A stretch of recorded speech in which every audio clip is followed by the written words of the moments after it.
So I'm very fortunate to be joined by Kajtek Skoronsky this evening. I Hello. probably said that right. But we met each other, didn't we, on the Catholic Man retreat a little bit. Yeah, Was that the end of last year, wasn't it? yeah. I was Was in it the beginning of November. this year? It was Yeah, in the end of last November. It was a great weekend. So we got chatting. And so the reason that we're sort of having a chat this evening is that you were at Canterbury Cathedral last night, weren't you? For Yeah. sort of picketing the Rave in the Yes. Yeah. We Nave, were as outside. they're calling it. We were outside Canterbury Cathedral, praying, and glorifying God while a disco was going on inside the nave, just a few steps away from where St Thomas à Becket was martyred. So there was a rave with it was a silent disco in the sense that people were wearing headphones, but they were singing out the lyrics of all the songs they were listening to. There were 3 DJs jumping up and down just next to where St Thomas. Sorry, the children are crying. That's right. Always, it's a Catholic Um, thing, man. yeah, yeah. Um, the mother is with them, but the DJs were sort of jumping up and down. This footage, you can see it online, just to see how kind of inappropriate it was, how profane it was. So we knew this was happening, so we started a petition a few months back when we first heard it was happening, really to try and waken people up from their slumber and say, look, do you really want your sacred places, not just on a religious level, obviously that's the most important level in terms of it's a sacred place for the worship of God, but also on just a national heritage level as well. We thought we'd connect with people that way, because Canterbury Cathedral is so essential to our national identity. It's been there for 1400 years, since St Augustine first landed in Kent and brought Christianity to England and founded the first cathedral there on some ruins of an older Roman church, actually. From then, it's just played a massively important role in our national story. With many of the archbishops being saints, some of them being slaughtered by Vikings, trying to defend the cathedral from sacrilege. St Alphege, in the year around 1010, I think, was slaughtered by Vikings for defending the cathedral from their paganism. And then obviously most famously St Thomas Becket was killed by knights who came in as a kind of secularizing force, and he was killed for defending the church from secularization, defending it from becoming a tool of the state, saying no, this is God's house. And it's just so bitterly ironic that a new form of desecration has been thought up by the current Anglican custodians of the cathedral these days. Their basic position is that they're just trying to make it more accessible to people, or to encourage people to. I mean, it seems like a kind of an extremely profane way of encouraging people, Yeah, like at odds with the culture in lots of. absolutely. I mean, it's useful to have the definitions, isn't it? So sacred means to be set apart, to be set apart for God. In particularly in this case, it's set apart for the worship of God. That's what the cathedral and the cathedral grounds are for. They've been consecrated for that. And profane, in a technical sense, profane just means things which are not sacred. So it doesn't mean something that's necessarily bad in and of itself. But it but I mean, we have the word profanity, which comes from that. So we use that to describe swear words and things like that. So they're kind of like at the extreme end of not sacred. But you can have things which are not sacred, which just are profane. They're profane. They're okay in their proper place. So dancing, at a party is absolutely fine. Drinking alcohol at a party, absolutely fine. But because it's in its proper place. But it's not the kind of behavior you would expect in a sacred place, because it dishonors the sacred. It takes us away from that ultimate focus that we should have when we're there. And Do you think that's a genuine? Do you think it's genuine from the Anglicans that they're trying to encourage visitors, or do you think it's just oh, money spinning, just a it's money thing? so I think shall I give their kind of, I can give their official case. I can present that if that's helpful. Yeah, sure, So their sure. official case is, because I had a meeting with the dean to present the a petition. We had a 20-minute conversation together, and it was very insightful. And I think he gave the best possible defence he could. He's a very intelligent, well-read theologian. Completely wrong on lots of things, but really, quite capable of defending his position as best as you can. So his point was, he said from the beginning, he said, "I'm not naive. I know this isn't going to evangelize people, right? I'm not expecting people to have a sudden conversion." Okay, he said, "Look, the financial situation is we need to raise £10 million a year to maintain the cathedral, to do all the good things we do, all the even songs and the the services, things like that." And this is a good way of raising the funds. But then he went on to say, but it's also a good thing because it's engaging with the community, and it's inviting in people who wouldn't normally go into a cathedral. So, have some kind of low level positive effect on people, that they'll be able to engage with the cathedral. And then he kind of went more absurd, because because that's still kind of, you can just about buy that. But then he started saying, and we've had other events in the past.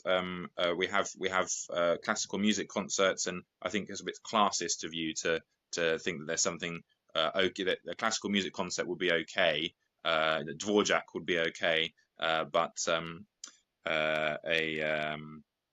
a disco with 90s pop music would be not okay.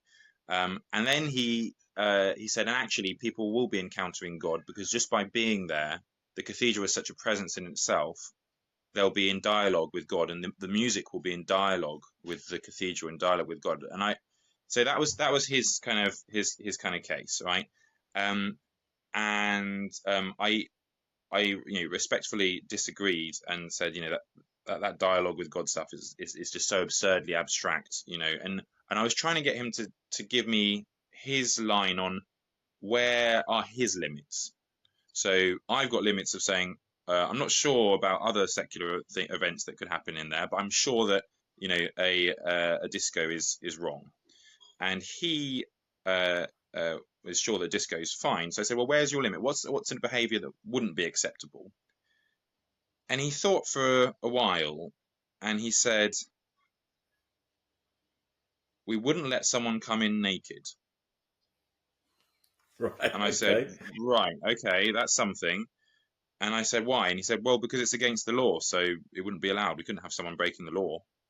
So in a way, the law is actually a firmer instrument than his own Moral judgment on compass. these things. Yeah, Yeah. exactly. So at least we know that there won't be any naturist events coming up in the cathedral. But basically, he doesn't exclude anything else. And I think Yeah. what's really happening, and my analysis of it, is that they've run down their church. They've run down its ability to generate money in the way that it should from parishioners, collections, and from pilgrims. So Yeah. they've completely run it down by having constant nonsense going on in their church over the last 30, 40 years, as well as all the rifts they have internally, and constantly trying to be worldly.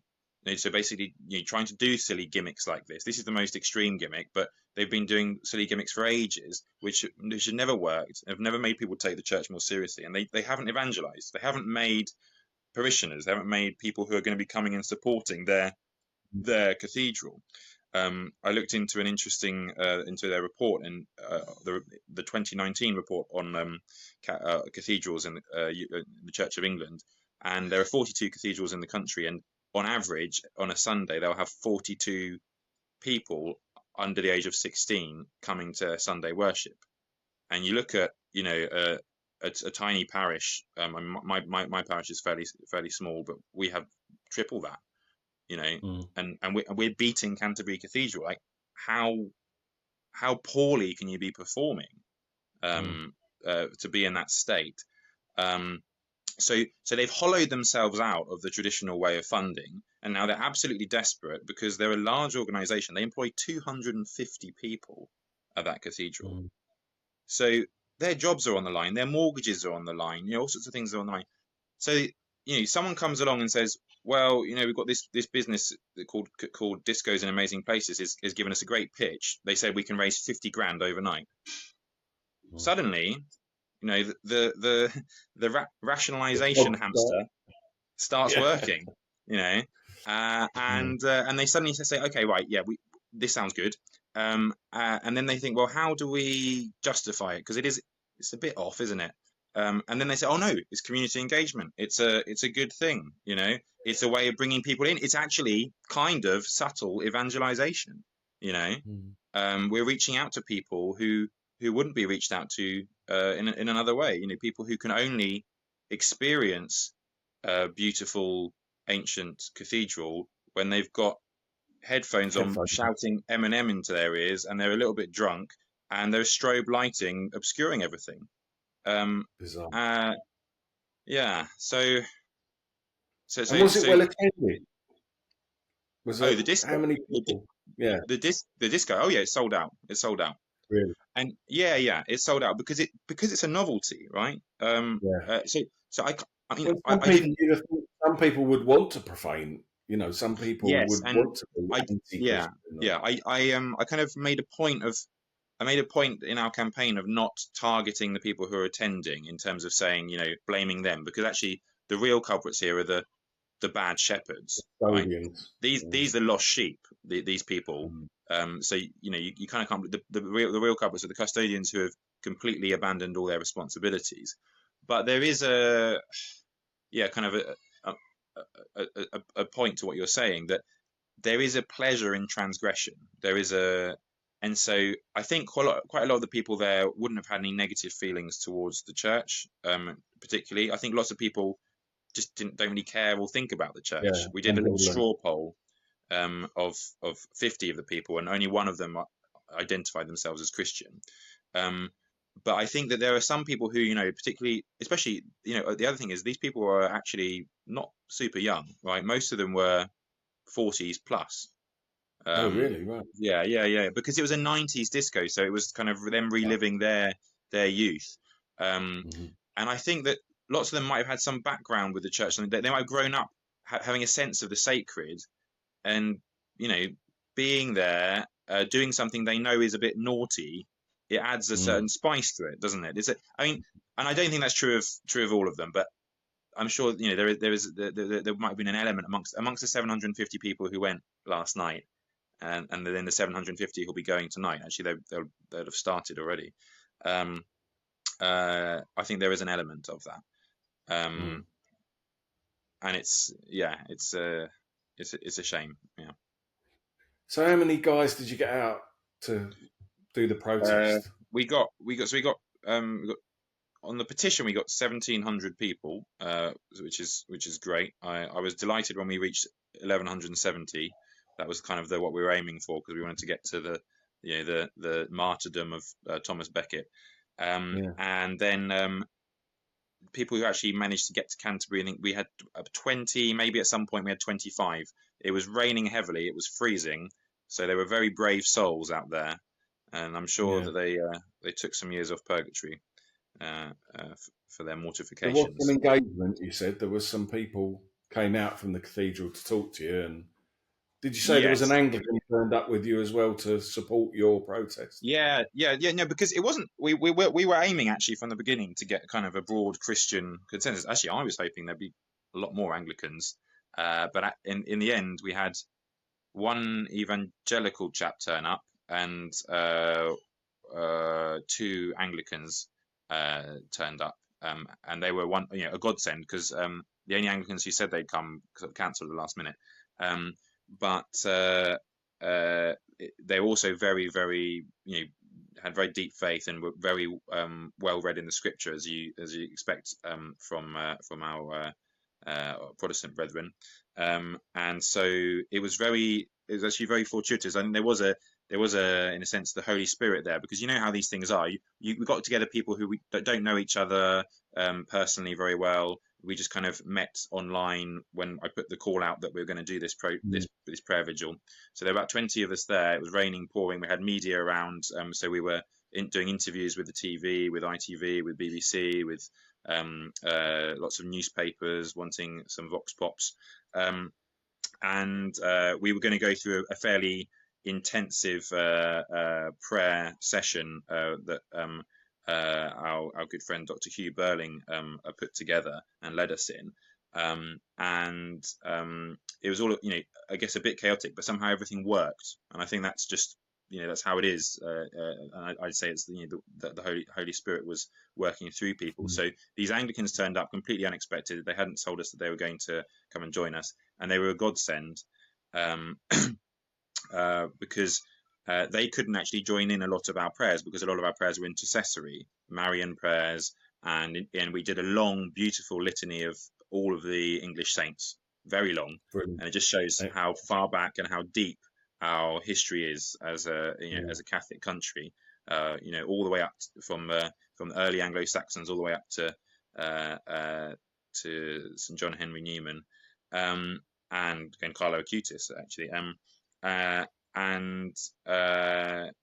So they couldn't join in for those things, but they were very they really love us as Catholics, and so they're very happy during those times where they couldn't join in to either be praying quietly on their own, or they would engage with the people from the cathedral and the people who were queuing, and it was great because the cathedral sent out Canon Wendy.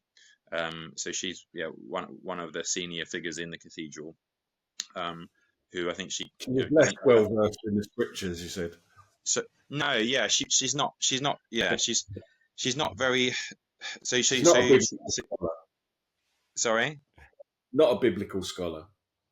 No, that's how it turned out. She's not a biblical scholar, yes, but she came out. I think initially it was supposed to be as like a diplomatic mission to us, in a sense of to show that we've got kind of a respectful disagreement, which we obviously we're sort of amicable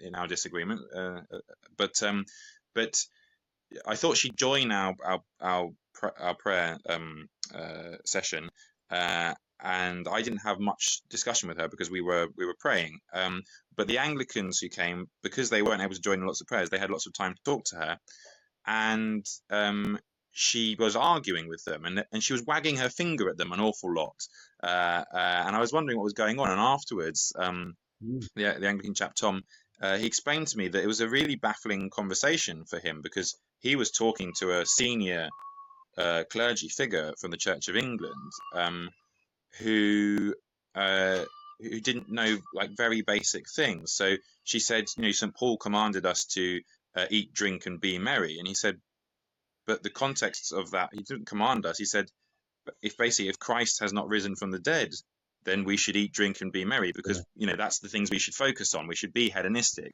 because what's the point? So she's making very very very kind of absurd, kind of different. She was interpreting everything in a very odd way, and then he said, well, what about Christ clearing out the temple? That seems a pretty clear example of the fact that temples should be, that our churches should be reserved for God and not for worldly things. And she said, that's not a Christ I recognize. Well, I'm sorry, you don't get to choose. You don't get to choose. The Christ that appears in all four Gospels clearing out the temple. Was that? Did they get it wrong?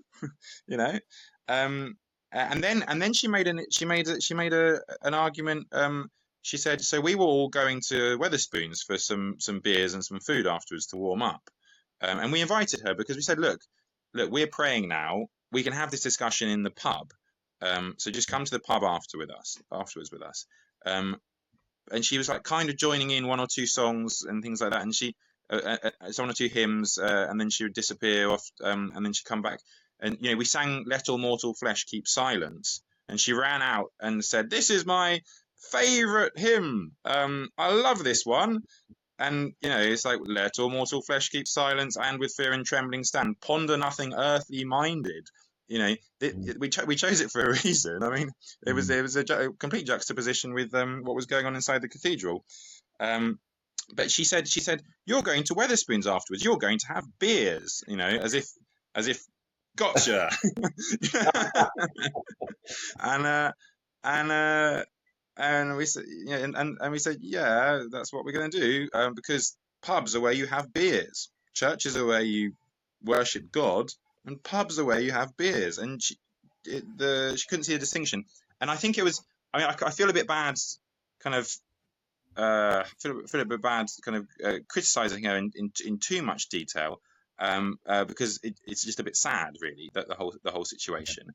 But I kind of got the feeling that it's it's like any big organization where you're all working together, and you feel a threat from outside.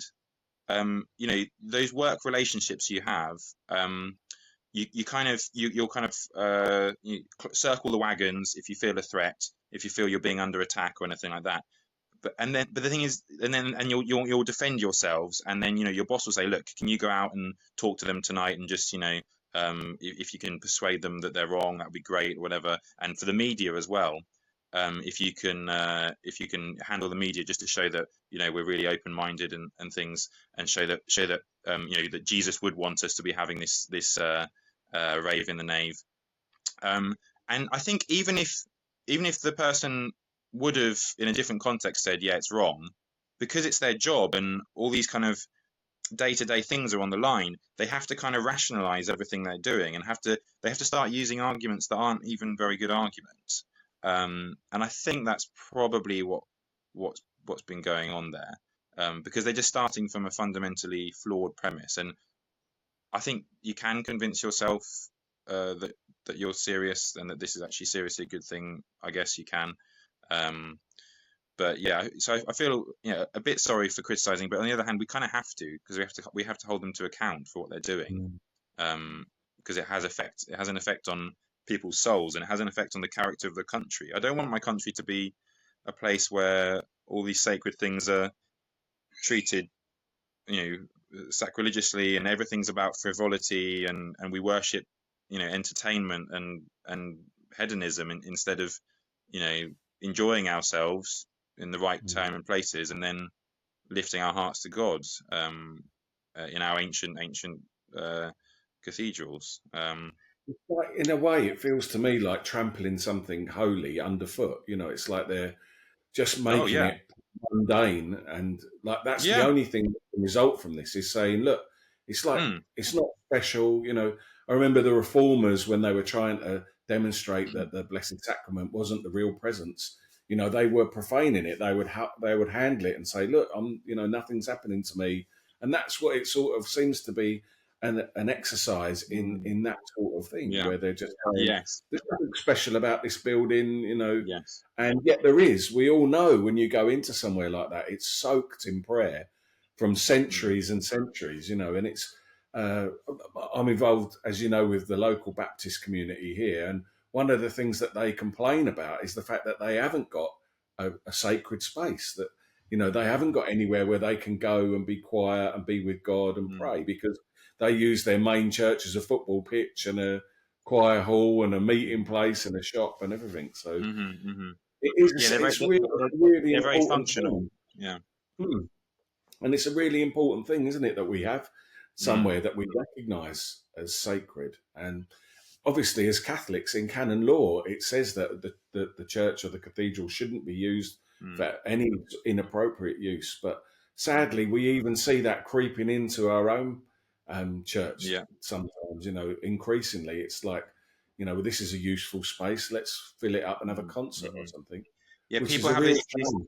this functional attitude of, oh, the church isn't being used at this time in the evening. That seems like a wasted opportunity for something else. Yeah.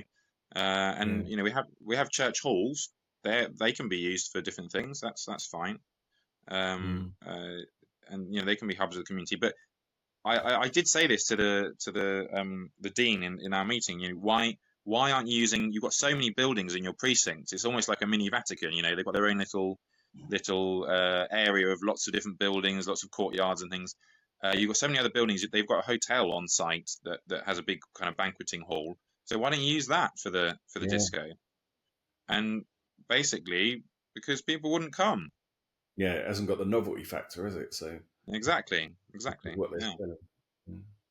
Really, it's really interesting, and I'm really impressed that you took this on board, Gaitek, and mm. you sort of got so passionate about it. Can you explain that? What was it that got you? I mean, I think you're dead Yeah, right, but yeah. it takes someone to have the bottle, doesn't it? Really, to do something about it. So Yeah. I think what happened is that it was I think it was October that it was announced, and it popped up on the Catholic men's group that we're on on WhatsApp. WhatsApp, Yeah, the Catholic Men UK group, which is a great resource for me, um, uh, for fellowship as well as just really useful information if I ever need a Catholic question answered. Um, and it popped up. Someone put it on, and it was kind of the usual thing of we post these things that are annoying or outrageous, and then we all sort of make fun of them, and then we move on. And something about it kind of struck me as this one we maybe we should take it seriously. And actually, my brother, who's also on the group, I think he was at a party or something, and he saw it and he said, we need to go. It was him who said we need to go and picket this. This mm. matters, And he's my older brother, so I always listen to him, even though he's 35 Yeah, and 32. So I immediately thought, yeah, that's it. That's what we're doing, and we did. That's how it started. But I did think it through a little bit in the sense of there are so many hot button topics. There are so many hot button issues, around identity, sexuality, all this sort of stuff, where if you stick your head above the parapet, you're taking a huge risk in many different ways because it's such a volatile issue in society. Whereas when I saw this one, I thought, hang on, this is something where we haven't lost with mainstream mm. society yet. There's a general sense of the sacred even in the secular society. If you look at how we treat our royal family, if you look at how we treat Yeah. our houses of parliament, Great our work, sorry, great works of art. absolutely, yeah, great works of art, absolutely, yeah. So we have this sense of the sacred that people just need to be reminded of. It's all there, it's under the surface, and us uh, kind of fighting against this. The worst that can happen is people will accuse us of being some, boring reactionary Christians or Fluffy. Yeah, something like that, stuffy, yeah. And I don't care about that, yeah. So There was a so I great thought, media reaction, wasn't there? There was like a lot of media interest in it. You were on Jeremy Vine on BBC yeah, Radio yeah. 2 today, and did you say the news were in touch as well? Were you surprised at the amount of media interest? Um, I yes, I was. I mean, obviously, I've been hoping for it because the aim of the protest yesterday wasn't really to persuade. It was, I mean, it's a prayer vigil, right? So it wasn't really to persuade the people who are attending the disco to leave. Although I've got an interesting story on that if you want to hear it. But it was actually just to kind of as a kind of act of reparation. It was to be there to glorify God while he was being desecrated inside his house, and to kind of show as a witness that this is what the cathedral is actually for. It's not actually for um, a rave. Mm. So that was the purpose of it. And as I said, I didn't think I didn't think we were going to persuade either the clergy in the cathedral or the attendees. But I did hope that there would be some kind of media presence so that it would become a bit of a national discussion, so that people would start thinking about the sacred. Um, Mm. and also, I wanted to, if possible, embarrass those clergy a little bit so that they thought twice before doing it again. Um, because even having one few act of desecration is a good thing. Yeah. Um, What so was your yeah, but it story was about great. what was your story about them convincing them to leave then? Oh no, so we didn't convince anyone to leave, but we were praying, and actually that Anglican Tom who came, he went and started preaching, because he's an sort of evangelical Anglican, I think. He started preaching to the people in the queue. I mean, in the sense of, he was talking to them, asking them why they're coming and what they think about it, and do they think that maybe there's something wrong, that there might be reasons why they shouldn't be going. And he got a bit of abuse, and one lady told him to F off after he'd been speaking to her, and then he went down the queue. He's a very, very polite man. And then she actually came back to him a few minutes later and said, "I'm really sorry. I was so rude to you and so vulgar to you." And she said, "And actually, what you said about the nature of this place, it's a sacred place and stuff, it's got me thinking that actually this Excellent. does feel." She said, "This does feel wrong. There's Right. something not right about it." She still went in because she bought a ticket, right? So she spent 30 quid. So she still went in, but she went in at least with an element of conscience, going on. So I was very impressed to see that, and I think that's a testament to what the evangelical mindset can do, which we as Catholics are not very good at. Yeah. This kind of openness to just discussion with anybody at any time. Yeah, it was impressive. The other thing that I thought was important that you said Mm, on the WhatsApp group this morning was that when we're in a position with stuff like this, aren't we, where clergy sometimes can't speak out. And increasingly, I think, Fulton Sheen said that we would be the ones to save the church. We're looking for a hero to come mm, out with pontificate and sort of give us some direction.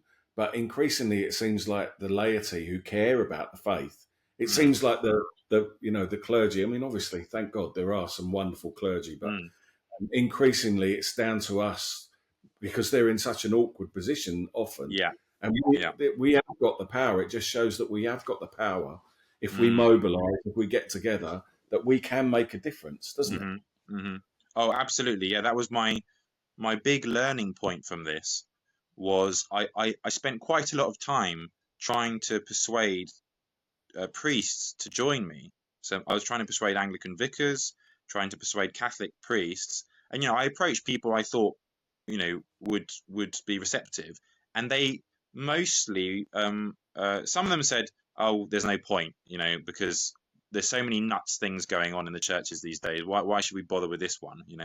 But some of them said, "Look, I really would like to come, but I just can't because of like sensitive diplomatic reasons of my bishop wouldn't let me go, my superior wouldn't let me go. If I went, I've been doing this Christian unity stuff this last week with Anglicans, and so I wouldn't want to disrupt what I've been doing with them." And these are all kind of all understandable prudential reasons not to act. But it does mean that it made me realize that being laity, we have such a freedom to push back hard on things where clergy can't, even very good clergy can't push back hard on things. And we can challenge our bishops and challenge those in authority in the church in a way that the the good clergy can't so much. They can make a case in finer ways, and they can make the point in finer ways, and they do, and they work as hard as they can to navigate those treacherous waters. But we, as the laity, can just spell things out straight. We don't have to be diplomatic, um, and and that's a great um, that's a great wonderful thing that opened my eyes to, and I think it encouraged me to think that we as laity, for the sake of those good priests, actually, we should be doing in a sense, Donkey doing work. the dirty work for them. Yeah, exactly. Yeah. Well, listen, I know you've got a shift to go to at the hospital, but I really appreciate you jumping on the video there and giving our viewers a little bit of a inside track on what's been going on, and well done for doing it. And it just shows everyone that we can mobilise. We need to build a Yeah, community, absolutely. and if we're worried about these things, talk to each other, and we can Yeah, come yeah. up with good solutions. So, God And it's bless. Good amazing luck. what can happen. Yeah. Yeah, exactly. Yeah. So if we let the Holy Spirit, work, that's what we've got to hmm do. All right, mate. God bless you, and Okay. God bless you. God bless you, please Mark. see you soon. Yeah.